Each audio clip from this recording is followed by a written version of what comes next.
Est-il possible de faire le diagnostic de sa voiture soi-même? Oui, en branchant cet appareil à la prise OBD.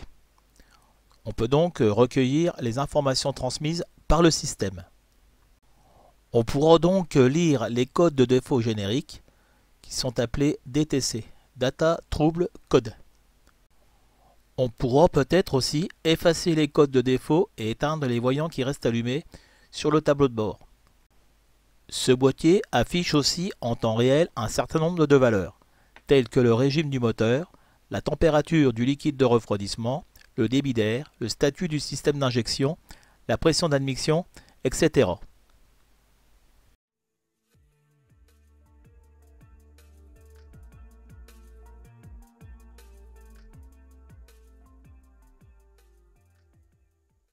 Salut les bricoleurs, aujourd'hui je vais vous présenter un scanner lecteur de code pour véhicule.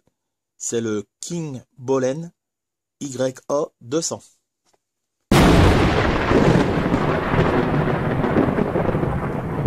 Dans le carton, on y trouve le scanner OBD2, un câble USB et une notice. La notice est en anglais.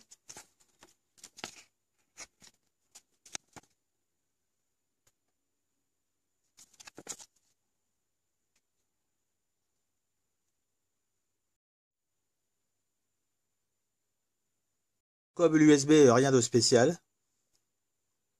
Ça, c'est la prise OBD2.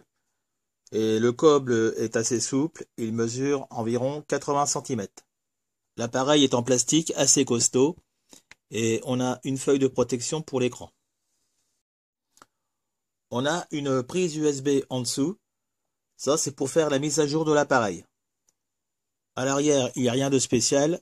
Il est fabriqué en Chine. On a 4 vis. On peut donc le démonter facilement.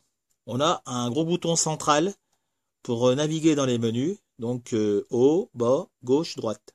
Un bouton retourne et un bouton OK.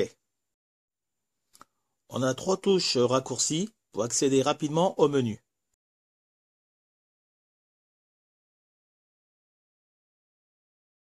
Un écran couleur de 320 par 240 pixels. Un appui sur la première touche va nous donner les codes défauts. La touche VIN, c'est le numéro d'identification du véhicule.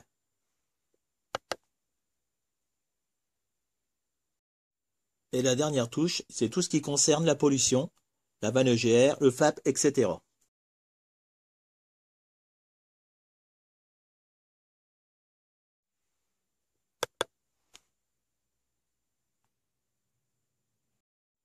L'appareil prend en charge 9 langues, dont le français.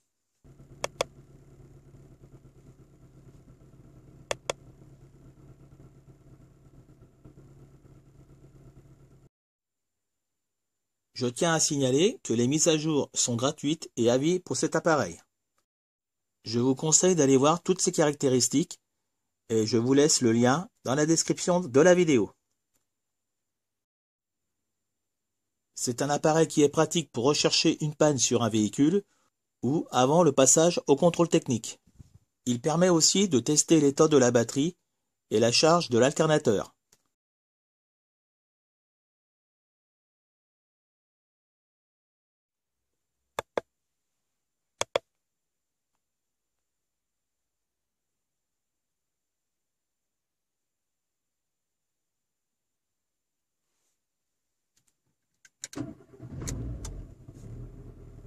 Je viens de démarrer le véhicule. On peut voir que l'alternateur charge bien.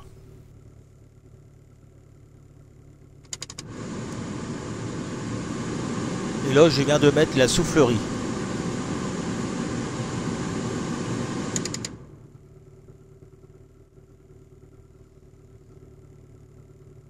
On peut faire une capture d'écran en appuyant sur le bouton haut et bas en même temps. Pour l'utiliser, c'est simple, il faut mettre le contact. Ensuite, on branche le connecteur OBD2. On sélectionne le menu et on lit les informations sur le véhicule.